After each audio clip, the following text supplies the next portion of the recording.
Bismillahirrahmanirrahim. Assalamualaikum warahmatullahi wabarakatuh.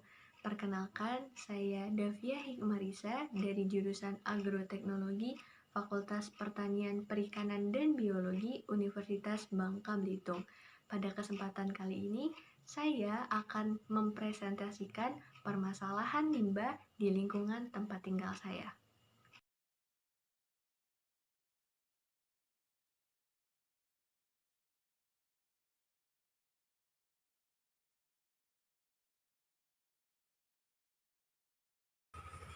Es kelapa muda merupakan minuman yang sangat digemari masyarakat karena rasanya yang enak serta memiliki manfaat bagi kesehatan. Sehingga tidak heran jika kita dapat dengan mudah menemukan pedagang es kelapa muda di sekitar lingkungan kita. Namun, ketika kita membeli es kelapa muda, dihasilkan sebuah limbah yaitu berupa batok kelapa. Limbah batok kelapa tersebut biasanya hanya ditumpuk menjadi tumpukan sampah seperti kondisi di belakang saya ini. Nah, limbah batok kelapa sendiri merupakan limbah organik. Karakteristik dari limbah batok kelapa yaitu memiliki tekstur yang keras, kuat, tidak fleksibel, serta memiliki ketebalan yang tidak merata. Limbah batok kelapa ini pada umumnya hanya ditanggulangi dengan cara pembakaran, di mana sisa-sisa dari batok kelapa tersebut dibakar sehingga menjadi seperti ini. Padahal, jika kita olah dengan baik, maka limbah batok kelapa ini dapat menghasilkan suatu produk yang memiliki nilai ekonomi. Melalui inovasi dan ide kreatif, limbah batok kelapa ini dapat diubah menjadi suatu kerajinan yang memiliki nilai jual. Contohnya yaitu pembuatan kaligrafi. Cara pembuatan kaligrafi yaitu memisahkan antara sabut kelapa dan tempurung kelapa.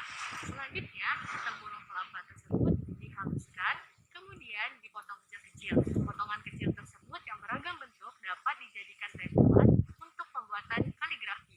Seperti yang kita ketahui, di masa pandemi COVID-19 ini, tren bercocok tanam semakin meningkat dan tentunya kebutuhan dan permintaan akan alat berkebun semakin meningkat. Nah, limbah berupa sabut kelapa ini dapat kita inovasikan menjadi pot tanaman. Untuk membuat pot dari sabut kelapa diperlukan kawat beranyap.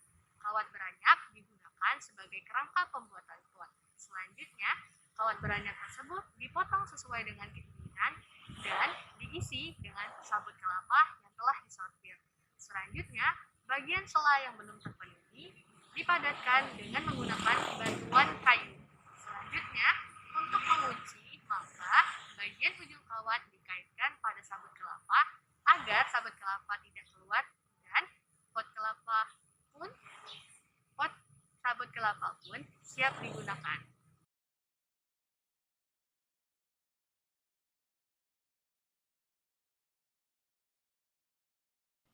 Buah nanas merupakan buah yang banyak dikonsumsi oleh masyarakat.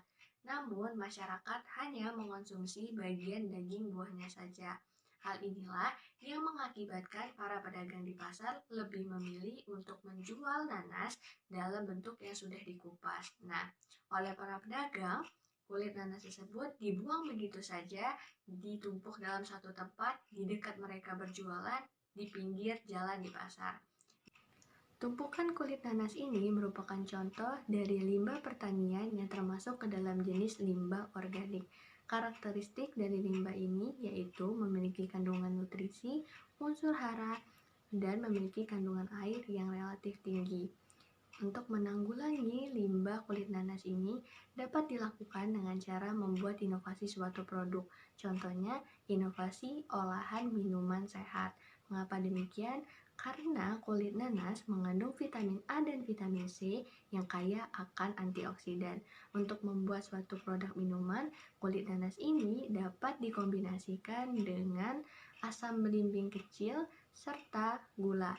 Cara pembuatannya yaitu kulit nanas dicuci bersih, kemudian direbus bersamaan dengan asam belimbing kecil, dan selanjutnya air rebusan tersebut dicampur dengan gula dan minuman sehat pun siap untuk dikonsumsi.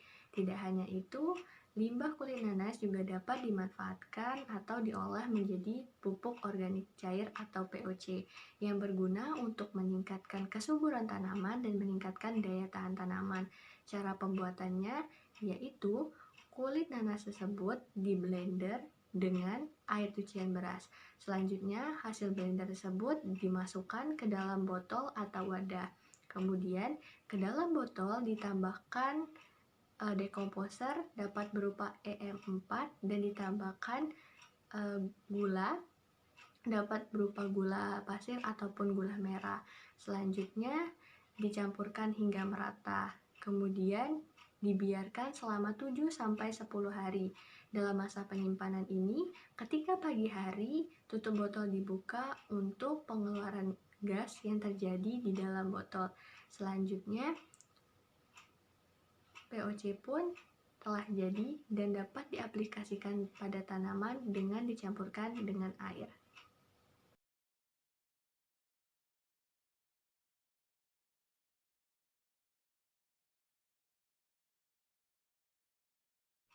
Selanjutnya, kita beralih ke usaha hewan kurban.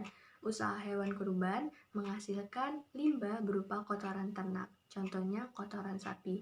Kotoran sapi merupakan limbah pertanian yang memiliki karakteristik bersifat padat, mengandung berbagai macam mikroba, serta mengandung gas-gas berbahaya seperti gas metana, gas amonia, dan gas karbon monoksida.